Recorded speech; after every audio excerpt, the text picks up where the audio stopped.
পূর্ণেন্দু পত্রীর কবিতা সেই গল্পটা।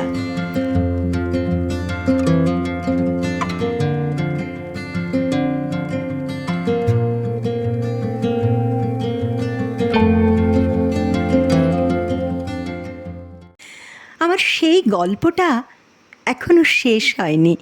শোনো, পাহাড়টা আগেই বলেছি ভালোবেসেছিল মেঘকে, আর মেঘ কিভাবে শুকনো খটখটে পাহাড়টাকে বানিয়ে তুলেছিল ২৬ বছরের ছোকরা, সে তো আগেই শুনেছ। সেদিন ছিল পাহাড়টার জন্মদিন। পাহাড় মেঘকে বললে, আজ তুমি লাল শাড়ি পরে আসবে। মেঘ পাহাড়কে বললে, আজ তোমাকে স্নান করিয়ে দেব চন্দন জলে। ভালোবাসলে নারীরা হয়ে যায় নরম নদী, পুরুষেরা জ্বলন্ত কাঠ।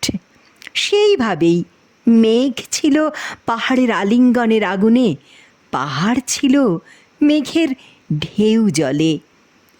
হঠাৎ আকাশ জুড়ে বেজে উঠল ঝড়ের জগঝম্প।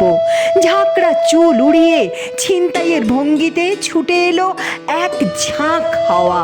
মেঘের আঁচলে টান মেরে বললে, ওর ছুড়ে, তোর বিয়ে।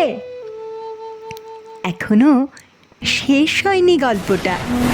বজ্রের সঙ্গে মেঘের বিয়েটা হয়ে গেল ঠিকই, কিন্তু পাহাড়কে সে কোনো দিনই ভুলতে পারল না।